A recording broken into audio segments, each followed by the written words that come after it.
últimas notícias que temos do dia.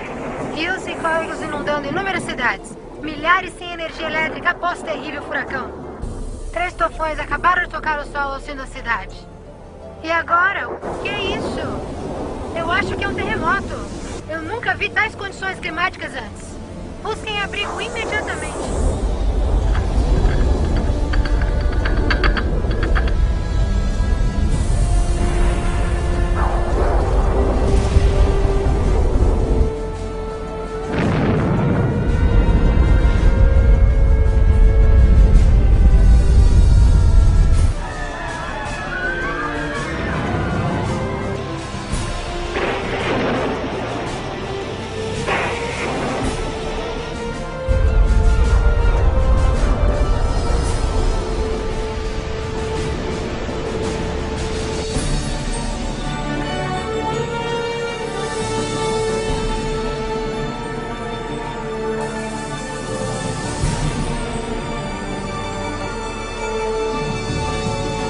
Olha, mamãe, nós fazemos.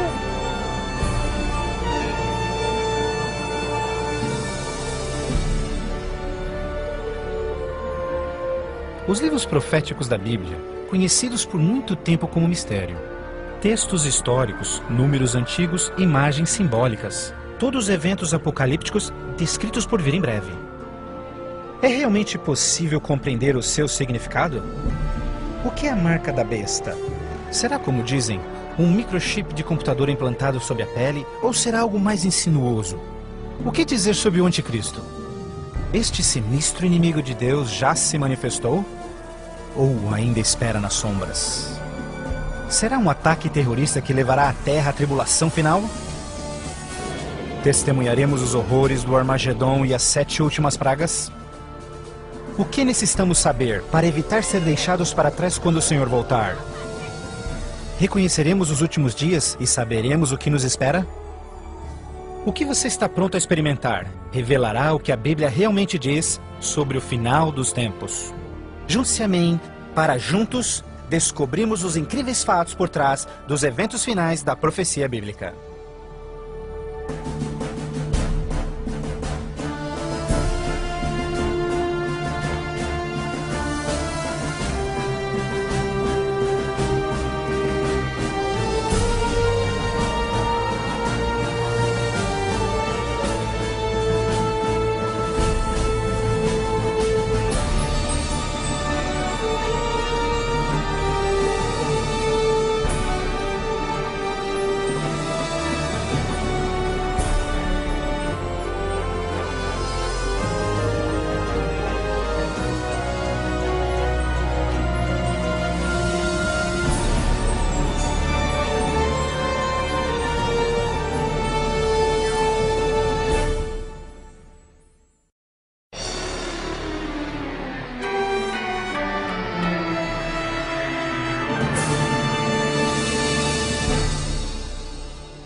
Mas você, Daniel, feche estas palavras.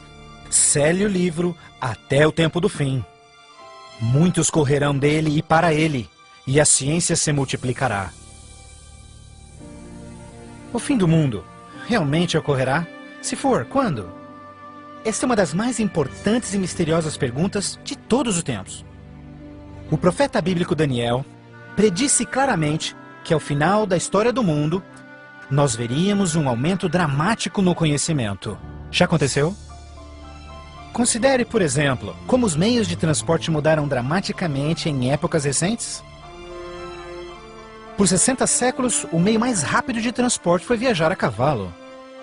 Agora, viagens que demoravam meses são realizadas em minutos. Em uma geração, a revolução dos computadores trouxe mudanças tão radicais que nossos antepassados jamais imaginariam. Mas numa interpretação mais exata deste verso, é que o conhecimento a respeito dos livros proféticos aumentaria. E como predito, foi isso que aconteceu. Mas as profecias de Daniel não são as únicas na Bíblia que falam dos sinais do tempo do fim. O que mais pode estar escondido dentro dos antigos textos das Escrituras? E você ouvirá de guerras e rumores de guerras. Não te preocupes. Porque todas estas coisas virão, mas passarão. Mas não é o fim ainda. Haverá fome, pestes, terremotos em vários lugares. Tudo isso será o começo das dores. Qualquer um pode ver em todo o mundo o quanto forças políticas e naturais têm tornado o nosso mundo moderno um lugar perigoso para se viver. Pense nisto. Nos últimos 100 anos, o mundo inteiro enfrentou 2 guerras mundiais, vários outros conflitos, sem mencionar o aumento de ataques terroristas. Além disso, um aumento na taxa de mortalidade em desastres naturais, incluindo terremotos, incêndios, inundações, tornados, tormentas assassinas num clima bizarro, tudo a caminho da destruição final do planeta. Incrivelmente, o apóstolo João profetizou que ao se aproximar o tempo do fim, aumentaria a habilidade do homem em destruir o planeta. Apocalipse 11, verso 18, diz que virá o tempo em que Deus destruirá aqueles que destroem a terra. Está claro que esta previsão foi vividamente cumprida. Por séculos, o homem apenas fazia suas guerras com lanças fumegantes ou seus canhões a pólvora. Hoje, possuem armas devastadoras que podem rapidamente exterminar com a vida no planeta. Fato é que Jesus profetizou que se sua vinda fosse adiada, ninguém sobreviveria. O próprio Cristo nos alertou sobre estes perigos, mas que eles seriam apenas o início do fim. Poderia o homem fazer alguma coisa que pudesse dar início ao tempo do fim? Saiba que os últimos dias serão dias difíceis. Os homens serão amantes de si mesmos, amantes do dinheiro, gananciosos, presunçosos, blasfemos, desobedientes aos pais, ingratos, profanos, sem amor, irreconciliáveis, fofoqueiros, sem domínio próprio, grosseiros, sem consideração com o bem. Ninguém que haja vivido pelas últimas décadas poderá negar a contínua e espantosa queda moral de nossa sociedade moderna. Cada geração, continuamente, abre um envelope de aceitação comportamental. Como resultado, cada uma das gerações sucessoras operam sob um padrão moral mais baixo do que o seu padrão anterior. Infelizmente, parece não haver um fim a essa trilha vergonhosa. Nos dias de Noé, a decadência moral condenou o planeta à destruição com o dilúvio. Nos dias de Ló, as perversas e depravadas Sodoma e Gomorra foram cidades consumidas com o fogo do céu. Assim como nos dias de Ló, eles comiam, bebiam, compravam, vendiam, plantavam, construíam, mas no dia em que Ló saiu da cidade, caiu fogo e enxofre do céu e consumiu a todos. Assim também será no dia em que o Filho do Homem se manifestar. E em nossos dias, poderia ser incontrolável imoralidade e perversão novamente motivo para uma condenação vinda dos céus? Junto à imoralidade em nossa sociedade decaída, a Bíblia nos alerta que nos últimos dias haveria um dramático crescimento no espiritualismo e no ocultismo. Agora o Espírito diz terminantemente que nos últimos dias alguns abandonariam a fé, dando ouvidos a espíritos enganadores e doutrinas de demônios. A prática de comunicar-se com os mortos, extensamente proibida pelas Escrituras, tem amplamente sido aceitas inclusive em igrejas modernas.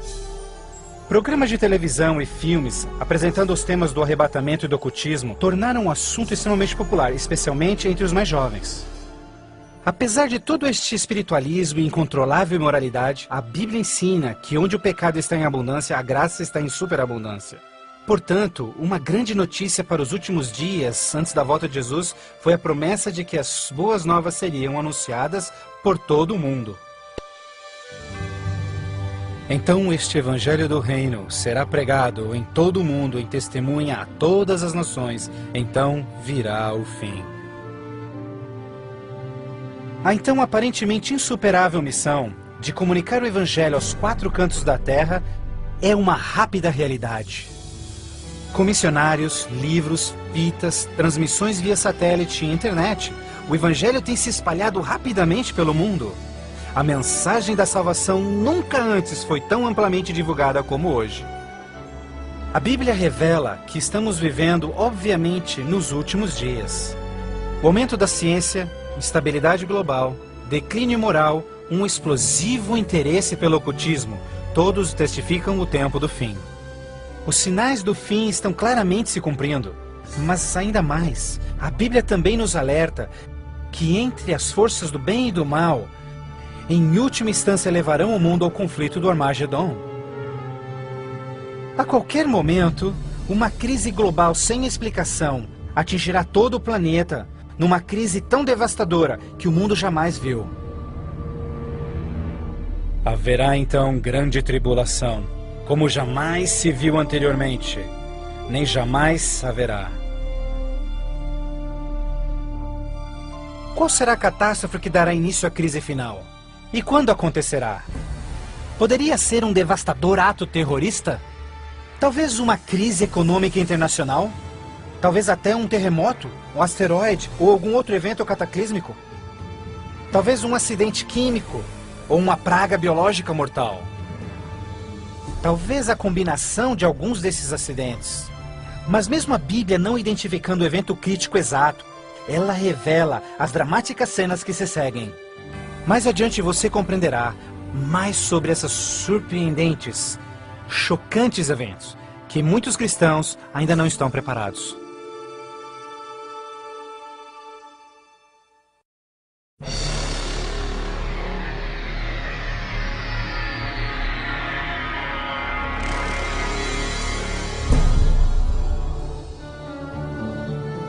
Ao iniciar-se a grande tribulação, líderes mundiais lutam em lidar com o aumento das calamidades. Enquanto isso, verdadeiros cristãos dedicados a Deus experimentam o maravilhoso poder do Espírito Santo. Após essas coisas, eu vi outro anjo que vinha do céu, e a terra estava iluminada por sua glória. Este grande poder que iluminava o povo de Deus é o próprio Santo Espírito. Em santa confidência, eles testificam de Deus, intervindo pelas igrejas e também chamando os perdidos para Cristo. Eles permanecem firmes na palavra do Senhor e exortam todos ao arrependimento e obedecerem os mandamentos de Deus. Numa atmosfera de reavivamento, agita-se a terra. O Santo Espírito compele ministros e membros de igrejas a juntos trabalharem intensamente pelo Salvador. Ao se manifestar o trabalho do Santo Espírito, realizações de ocultismo também se intensificarão. Demônios caídos aparecerão a muitos, disfarçados de queridos seus que já morreram, ou personagens bíblicos do passado. Eles falam de paz e esperança, porém apresentam doutrinas contendo erros perigosos e sutis. Sobre estes a Bíblia nos alerta, porque estes são espíritos do mal, realizando milagres. Como você pode imaginar, estas manifestações supernaturais influenciarão muitos e são poucos os que estão preparados a se opor. A esta altura, famílias e igrejas tornaram-se ineficazes no combate a esta crescente onda de fraqueza global. Em meio a este tumultuado ambiente político e social, as pessoas desesperadamente procuram um caminho para combater esta onda universal de imoralidade. Líderes políticos e religiosos apelam por seus constituintes, pedindo por medidas legais a restauração dos princípios de Deus e a paz na terra. Como resultado desta pressão enganosa, os governantes aprovam leis que conflitam diretamente com as leis de Deus. Mas esta não é a primeira vez que isso acontece na história. Certamente você se recorda da familiar história de Daniel capítulo 3. Quando o rei de Babilônia, Nabucodonosor, ordenou a todos no seu reino que se curvassem e adorassem aquela enorme estátua de ouro que ele construíra. Entretanto, 3 jovens hebreus sabiam que essa ordem estava diretamente em contradição com o segundo mandamento sobre idolatria. Determinados em serem fiéis a Deus, recusaram adorar a estátua. O rei ordena furioso que sejam lançados na fornalha ardente, mas Deus miraculosamente interveio e salvou suas vidas. Depois, a história de Daniel na cova dos leões. Você se recorda do rei da Pérsia, criando uma lei que proibia todos de adorarem qualquer deus, senão ele, por 30 dias? Mas Daniel sabia que obedecer a esta lei seria uma violação do primeiro mandamento de Deus. Destemidamente, Daniel segue sua vida, orando diariamente a Deus, mesmo colocando sua vida em risco. Os inimigos de Daniel rapidamente denunciaram ao rei, que relutantemente teve que fazer cumprir-se a lei, lançando-o na cova dos leões. Mas novamente, Deus intervém com seu poder e miraculosamente poupa a vida de Daniel. Da mesma forma, nos tempos do fim, Apocalipse prediz que o poder do mal obrigará governantes de todo o mundo a endossarem leis que definam como as pessoas adorarão a Deus. Estas leis irão aparentemente promover a moralidade, mas na realidade, elas preparam o mundo para aderirem à marca da besta e o anticristo. Porque falsos cristos e falsos profetas surgirão, e farão milagres e sinais maravilhosos para enganar, se possível até os salvos. Durante este período de crescentes crises, quando o mundo estiver desesperadamente buscando alívio e procurando uma estabilidade global, a ajuda virá de uma forma surpreendente. Em várias partes, por todo o mundo, se ouvirá: Jesus voltou! Jesus voltou! Um radiante e carismático ser se diz o Filho de Deus. Um exército de jornalistas se amontoa para ver este que realiza milagres sobrenaturais. Eles o ouvem repetir as mesmas palavras que Jesus falou nas Escrituras. Este evento será transmitido ao mundo via satélite. Milhões serão enganados com esta aparição, como sendo cumprida a profecia de que todo olho o verá. Inúmeras religiões estão ansiosas na expectativa por um Salvador. Então este deslumbrante ser aparenta ser a resposta às suas orações. Mas a Bíblia nos alerta em 2 Coríntios que Satanás pode transformar-se num anjo de luz. Infelizmente, não será Jesus quem o povo receberá de braços abertos, mas sim Satanás, disfarçado como Filho de Deus. Fazendo isso, o mal será capaz de unir o povo em todo o mundo e reconfirmar seu falso sistema de adoração. Assim, o mal concretiza a maior fraude que jamais se viu sobre a raça humana.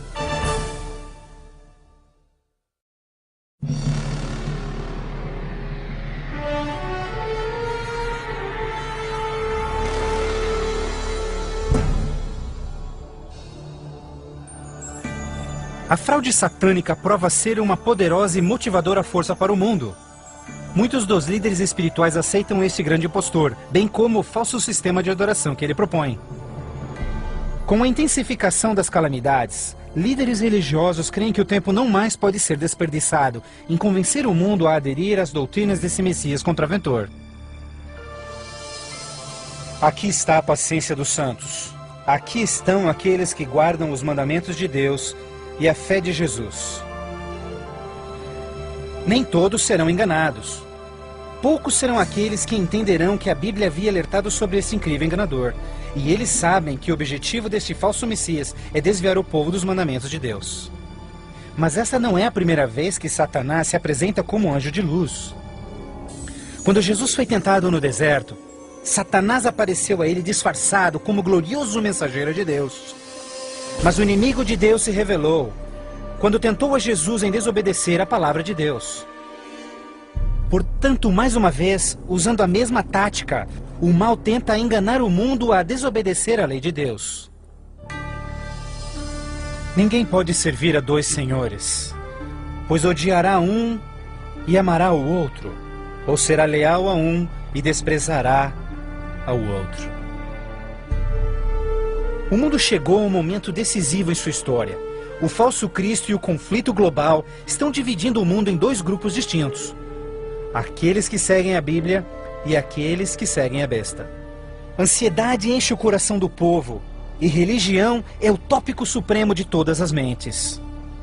Entrevistas no rádio e TV, bem como nas cortes em debates, os verdadeiros seguidores de Deus serão levados diante os líderes mundiais. Ali apresentarão poderosas e eloquentes razões bíblicas para sua posição, onde o falso sistema de adoração foi apresentado ao mundo.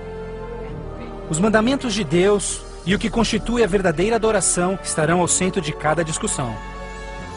Movidos pelo poder do Santo Espírito, compelidos pelo argumento bíblico dos servos de Deus, milhares em todo o mundo converter-se-ão desde suas igrejas sem vida e se posicionarão junto aos impopulares, mas verdadeiros seguidores de Jesus. O que nos resta? Devemos obedecer a Deus ou ao homem? A tradição popular ou a escritura? Dividindo assim o mundo inteiro em dois grupos. De um lado, aqueles que receberam o selo de Deus. E do outro lado, aqueles que receberam o sinal da besta. Aquele que é injusto, siga sendo injusto. Aquele que é sujo, que siga sendo sujo. Aquele que é justo, que siga sendo justo. E aquele que é santo, que siga sendo santo. Este texto de Apocalipse antecede o próximo evento em que todo homem, mulher e criança fará sua final decisão, a favor ou contra Cristo. Ao lado de Deus estão aqueles que em fé observaram sua palavra, mesmo diante oposição. No outro lado, aqueles que escolheram a religião de tradições humanas. Assim como as portas da Arca de Noé fecharam-se instantes antes do dilúvio, a porta da graça será finalmente fechada para o mundo, e a graça de Deus não estará mais disponível para os perdidos. A segunda vinda de Cristo é iminente, mas primeiro, o mundo terá de atravessar as mais devastadoras pragas que jamais sobrevieram sobre a humanidade. Ouvi então uma voz vinda do templo dizendo aos 7 anjos: Vai e derrama sobre os povos as 7 taças da ira de Deus. O primeiro foi e derramou a sua taça sobre os povos, e se viu uma ferida feia e dolorosa nos homens que tinham o sinal da besta e que adoravam a sua imagem. A esperança começa a ser massacrada quando as 7 pragas do Apocalipse 16 começam a cair no mundo numa sucessão rápida de eventos. Estes serão os mais horríveis flagelos jamais vistos pelo homem. A primeira praga será extremamente dolorosa e provocará desmaios e agonizante sofrimento aos perdidos. Mais 6 devastadoras pragas rapidamente virão. O mar e os rios se tornarão em sangue. O sol terá tal força que provocará queimaduras com sua intensidade. De tal forma, praga após praga virão. O terror reinará, tornando o mundo inteiro prisioneiros do pânico. Durante este período, alguns dos salvos encontrarão abrigo em locais isolados e remotos, onde serão protegidos e mantidos por anjos do Senhor. Outros, lançados em prisões, embora aparentemente abandonados pelo homem, não foram esquecidos por Deus. Os fiéis de Deus estarão protegidos das pragas, da mesma forma como os filhos de Israel foram preservados durante as pragas que caíram no Egito. Neste momento, os salvos passam por um momento de angústia em suas almas. O principal pensamento em suas mentes: estamos em paz com Deus? Finalmente, encontram paz em suas consciências, confiando nas promessas de Deus. Assim sendo, o dragão irou-se com a mulher e foi ao seu encontro para guerrear com os demais filhos dela, aqueles que guardam os mandamentos de Deus e têm o testemunho de Jesus Cristo. Persuadidos pelo falso Cristo, os miseráveis perdidos têm como única esperança para alívio das devastadoras pragas a eliminação daqueles que se opõem a eles. Então a decisão é tomada para caçar e exterminar em apenas um dia o povo de Deus que teimosamente apegou-se às Escrituras. Assim sendo, o campo de batalha espiritual tem aqueles que seguem as tradições humanas e adoram a besta, contra aqueles que amam a Jesus e obedecem os seus mandamentos. Esta é a batalha final do Armagedon, o mundo perverso que chegou finalmente ao limite da paciência de Deus. E finalmente o momento em que Deus entra em cena para resgatar os seus filhos fiéis.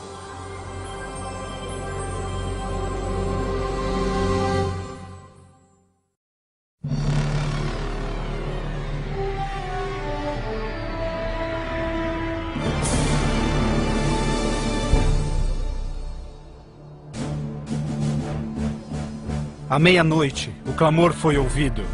Aí vem o noivo. Na mais escura hora, a mais esperada esperança de todas as eras torna-se realidade. O comando da voz do próprio Deus é ouvido. Está cumprido! Aquela voz de trovão chacoalha os céus. Um imenso terremoto anuncia a aproximação do poderoso exército dos céus. Os filhos de Deus, há pouco sem cor e cansados, agora envoltos por um arco-íris, resplandecem diante de seus opressores. Suas faces brilham, ao contemplarem seu Redentor e o vasto exército de anjos que vieram para levá-los para casa. Atentem, porque ele está vindo nas nuvens do céu, e todo olho verá, inclusive os que lhe transpassaram, e todos os povos da terra chorarão por sua causa. Como você já sabe, este não será um momento de êxtase secreto. Todas as pessoas do planeta testemunharão este maravilhoso evento, e muitos estarão aterrorizados. Os ímpios fugirão desesperadamente para rochas e cavernas, tentando em vão esconder-se do santo rei que se aproxima. E como Jesus prometeu, os homens maus responsáveis por seu julgamento e crucifixão serão ressuscitados para presenciarem seu retorno nas nuvens do céu. Porque o Senhor, o próprio Deus, descerá dos céus, e como trovão, e com a voz do arcanjo, com o som de trombetas de Deus, os mortos em Cristo serão primeiramente ressuscitados.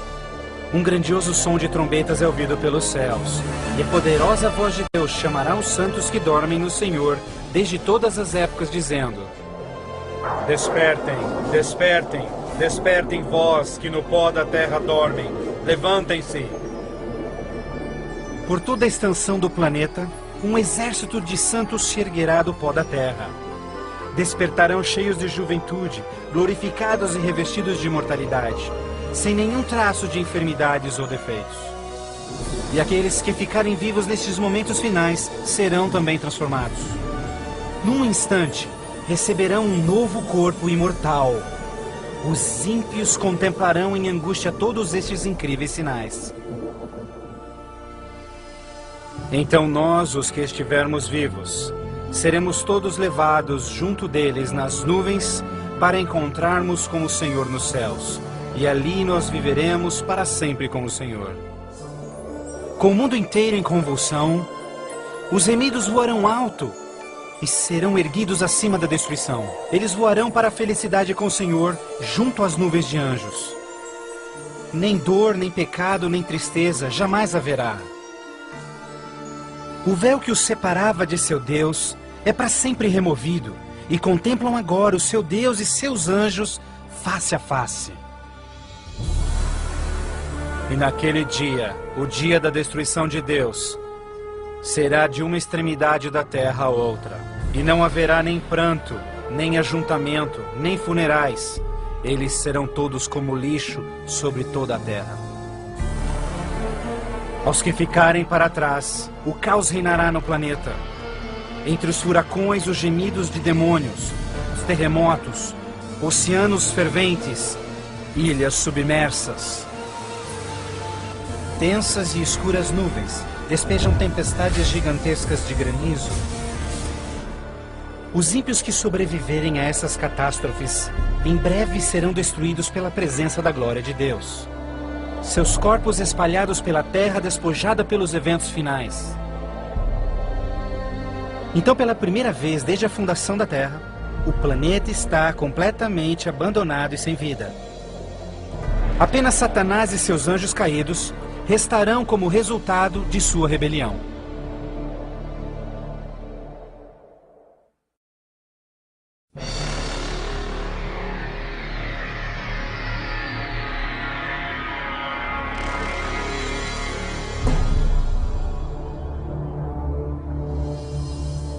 Então vi um anjo que descia dos céus, que tinha consigo as chaves do abismo e uma grande corrente em suas mãos.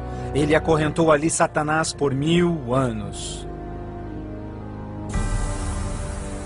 Confinados no mundo que ele arruinou, Satanás e seus anjos ali estarão por 1000 anos. Prisioneiros na escuridão, num planeta vazio e abandonado, só com seus demônios, Satanás apenas poderá esperar e ponderar no dia de sua punição. Por toda parte ele contempla cidades destruídas, florestas queimadas e ossos secos, tudo resultado de sua guerra com os céus. Confinado num vasto abismo, solitário, sem ninguém para tentar ou manipular, ele se torna absolutamente miserável. Então vi tronos, e eles se sentavam neles, e o julgamento era comissionado a eles. E eles viveram e reinaram com Cristo por 1000 anos. Enquanto Satanás pensa em seu destino, os remidos desfrutam sem palavras as alegrias dos céus. Cada um deles conhece então o seu anjo da guarda, que responde a cada uma de suas perguntas sobre as suas vidas. Então Deus, num ato de revelação absoluta, os convida a participarem como juízes, abrindo diante de si os registros dos que se perderam. Os remidos neste momento têm a oportunidade de entenderem por que algumas pessoas que esperavam ver ali não completarem a jornada. Os pensamentos dos ímpios são agora vividamente expostos e o véu é removido, revelando as batalhas espirituais que se levantaram por salvar-se-lhes as almas. Inclusive as ações e motivos dos anjos caídos se farão nítidas. O aberto e transparente caráter de Deus neste assunto é extraordinário. Como o apóstolo Paulo descreve em 1 Coríntios 6, verso 2, os salvos participarão no julgamento dos ímpios. Antes que um único pecador receba sua punição final, seus registros serão cuidadosamente revisados por seus conterrâneos, os quais entendem e sabem das lutas na vida na terra. Todas as palavras e atos dos ímpios serão pesados ante a palavra de Deus. A justiça de sua sentença é confirmada e o grau de sua punição determinado. Finalmente, ao final dos 1000 anos, Jesus e os remidos preparam-se para o seu retorno à terra. O tempo é chegado para Satanás, seus anjos e os perdidos, quando enfrentarão as últimas consequências por seus atos. Em breve, os mansos herdarão a terra. Mas primeiro, Deus executará a fase final de seu julgamento e extinguirá o pecado do universo.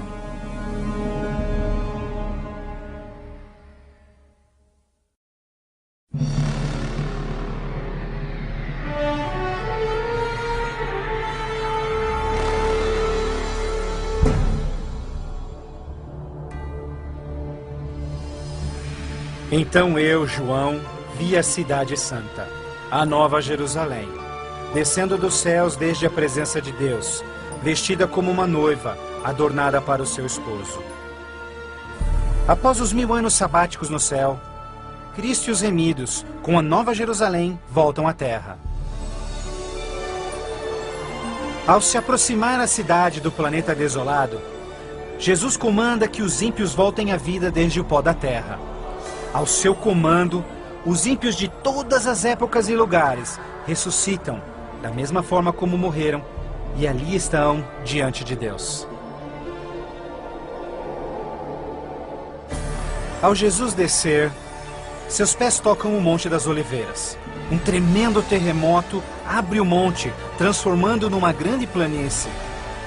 Então, a nova Jerusalém, a grande cidade de Deus, desce dos céus e descansa sua estrutura sobre a planície preparada por Deus. Agora, quando os 1000 anos terminarem, Satanás será solto de sua prisão, e então irá atrás de enganar as nações, a fim de uni-los para guerrear. Incrivelmente, Satanás consegue iludir seus seguidores mais uma vez e arregimenta-os para capturar a cidade celestial pela força. Generais e homens de guerra de todos os tempos, juntos unem suas habilidades para prepararem-se para o que eles imaginam ser a batalha monumental. Por este ato, os ímpios revelarão que seus corações não se converteram. Se fosse possível, eles destruiriam a Deus e seu trono e tomariam a cidade santa pela força. Pouco percebem eles que essa guerra fútil já estava perdida mesmo antes de começar. O juízo final chegou. Então eu vi os mortos, grandes e pequenos, todos diante de Deus. Livros eram abertos, e os mortos eram julgados, de acordo com seus atos. Subitamente, no alto acima da cidade, o Senhor aparece em seu glorioso trono. Todos os frágeis planos de guerra dos ímpios são imediatamente eliminados. Ao contemplarem a face de Deus, os ímpios dolorosamente tornam-se cientes de cada um de seus pecados. Lembram-se de cada momento em que silenciaram suas consciências, cada vez em que negaram os chamados do Santo Espírito. Muitos foram enterrados juntamente com os seus segredos pecaminosos, querendo ter com sucesso escondido todos os seus assassinatos e crimes. Vergonhosamente experimentam em primeira mão as palavras de Jesus ditas em Lucas, pois não há nada coberto que não será revelado, nada escondido que não se fará saber. Ao se apresentar diante deles vividamente o panorama de suas vidas, cada ímpio entende completamente que por sua própria livre escolha rejeitaram a salvação. Tragicamente, a paz e alegria dos que estiverem na cidade nunca será desfrutada pelos ímpios. Com sentimento de desespero e sem esperança, são varridos e deixados sem palavras. Os rebeldes não podem negar a justiça de Deus, declarando-se culpados. Em uma só voz clamam: justo e verdadeiro são os teus caminhos, ó Rei dos Santos.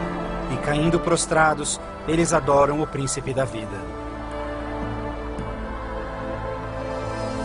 Eles subiam aos cantos da terra e cercaram o acampamento dos santos. Então caiu fogo do céu desde Deus e os consumia. Finalmente, o tempo de encarar as consequências irreversíveis de suas ações. Sem nenhum aviso, fogo e enxofre caem do céu. A terra se fende e fogo brota desde cavernas subterrâneas. Enquanto o inferno engole os ímpios, os justos estão a salvo e em segurança dentro dos portões da Nova Jerusalém. Cada pecador é punido de acordo com os seus pecados. Os com poucos pecados são destruídos rapidamente, enquanto os culpados de horríveis pecados contra a humanidade sofrerão mais. Satanás, o instigador de todos os pecados, será forçado a sofrer muito mais. Para Deus, a punição dos ímpios é um ato doloroso, mas é algo que a sua justiça demanda. O salário do pecado é a morte. Na cruz, Jesus sofreu a punição final no lugar de todos os que aceitaram o seu sacrifício. Mas, tragicamente, os perdidos rejeitaram este presente e terão de pagar o preço por seus próprios pecados. Certamente o dia virá, queimando como fornalha. Todos os orgulhosos e todos os fracos serão consumidos. Você esmagará os ímpios, pois serão como cinzas debaixo dos seus pés. Ao se esfriarem as cinzas da destruição, os habitantes de todo o universo erguem suas vozes em louvor a Deus, pois o reino de terror de Satanás foi banido para sempre. Assim, com a paz no cosmos eternamente garantida, Deus agora dedica sua atenção à criação de um novo céu e uma nova terra.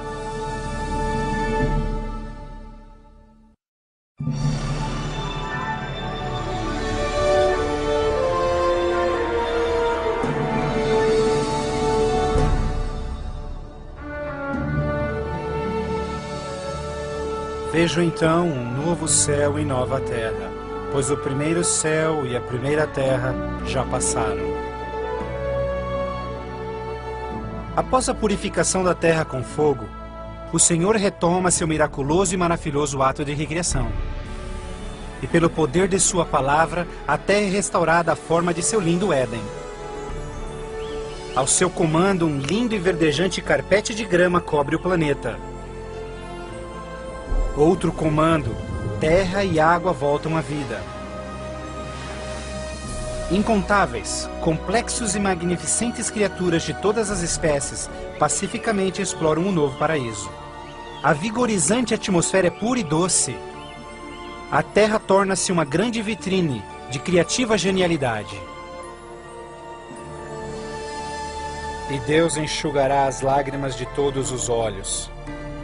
E não haverá mais morte, nem sofrimento, nem pranto. Não haverá mais morte, pois as primeiras coisas são passadas. A segurança do universo está garantida.